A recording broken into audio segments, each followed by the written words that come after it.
আসসালামু আলাইকুম ওরহমতুল্লাহ। 10 মিনিট মাদ্রাসায় আপনাকে স্বাগতম। হযরত আবু হুরায়রা রাদিয়াল্লাহু তাআলা আনহু থেকে বর্ণিত, রাসূলুল্লাহ সাল্লাল্লাহু আলাইহি ওয়াসাল্লাম ইরশাদ করেছেন, দরিদ্র মুমিনরা ধনীদের চেয়ে অর্ধদিন আগে জান্নাতে প্রবেশ করবে, আর আখিরাতের অর্ধদিনের পরিমাণ হল পৃথিবীর 500 বছর। জামে তিরমিজি, হাদিস নম্বর 4122।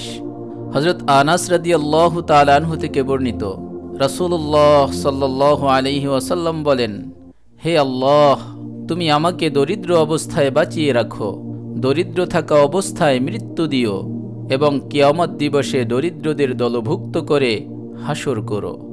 এই কথা শুনে আম্মাজান আয়েশা রাদিয়াল্লাহু তাআলা আনহা বলেন, হে আল্লাহর রাসূল সাল্লাল্লাহু আলাইহি ওয়াসাল্লাম, কেন এরূপ বলছেন?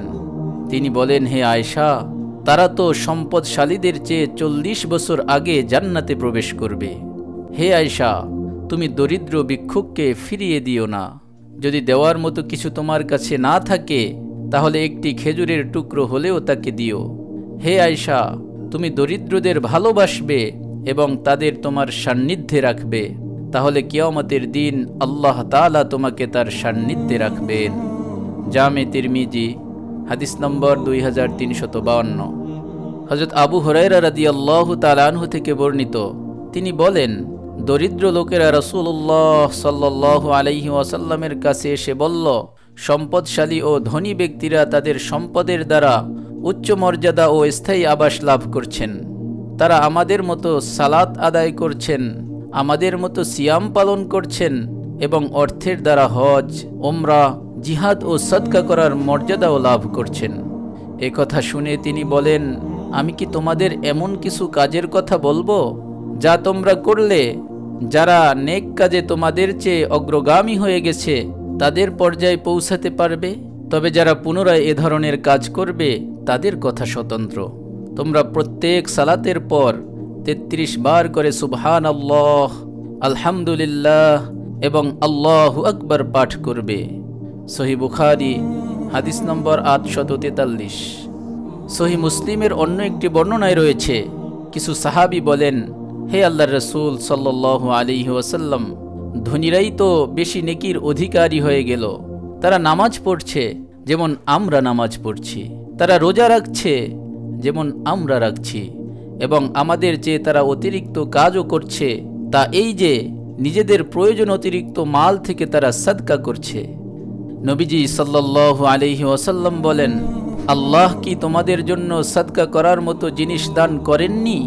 নিঃসন্দেহে প্রত্যেক তাসবিহ সাদকা, প্রত্যেক তাকবীর সাদকা, প্রত্যেক তাহলিল তথা লা ইলাহা ইল্লাল্লাহ বলা সাদকা, ভালো কাজের নির্দেশ দেওয়া সাদকা ও মন্দ কাজ থেকে নিষেধ করা সাদকা, এবং তোমাদের স্ত্রী মিলন করাও সাদকা।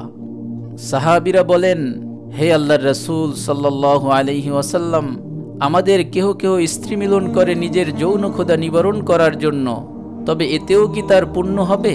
তিনি বলেন, তোমরা কি বলো? যদি কেউ অবৈধভাবে যৌন মিলন করে তাহলে কি তার পাপ হবে না? অনুরূপ সে যদি বৈধভাবে স্ত্রী মিলন করে, নিজের কাম ক্ষুধা নিবারণ করে, তাহলে তাতে তার পুণ্য হবে।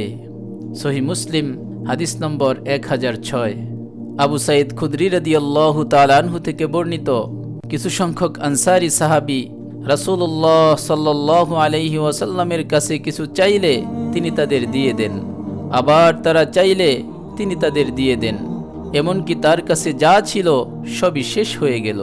এরপর তিনি বলেন, আমার কাছে যে সম্পদ থাকে তা তোমাদের না দিয়ে আমার কাছে জমা রাখি না, তবে যে চাওয়া থেকে বিরত থাকে আল্লাহ তাকে বাঁচিয়ে রাখেন, আর যে পরমুখাপেক্ষী না হয় আল্লাহ তাকে অভাবমুক্ত রাখেন। যে ব্যক্তি ধৈর্য ধারণ করে আল্লাহ তাকে সবর দান করেন, সবরের চেয়ে উত্তম ও ব্যাপক কোনো নিয়ামত কাউকে দেওয়া হয়নি। সহিহ বুখারী, হাদিস নম্বর 1469। হযরত আব্দুল্লাহ ইবনে আমর রাদিয়াল্লাহু তাআলা আনহু থেকে বর্ণিত, তিনি বলেন, রাসূলুল্লাহ সাল্লাল্লাহু আলাইহি ওয়াসাল্লাম বলেন, ওই ব্যক্তি সফল যে ইসলাম গ্রহণ করল ও মোটামুটি প্রয়োজন পরিমাণ রিজিক পেল এবং আল্লাহ তাআলা তাকে যা দিয়েছেন তার উপর পরিতুষ্ট রইল। সহিহ মুসলিম হাদিস নম্বর 1054। আল্লাহ পাক রব্বুল আলামিন আমাদের সকলকে সচ্ছল অসচ্ছল উভয় অবস্থায় আল্লাহ পাক রব্বুল আলামিনের শুকরিয়া আদায় করার তৌফিক দান করুন, আমিন। আপনি যদি এরকম ভিডিও আরও পেতে চান তাহলে আমাদের এই চ্যানেলটি সাবস্ক্রাইব করে পাশে থাকা বেল আইকনটি অন করে দিন।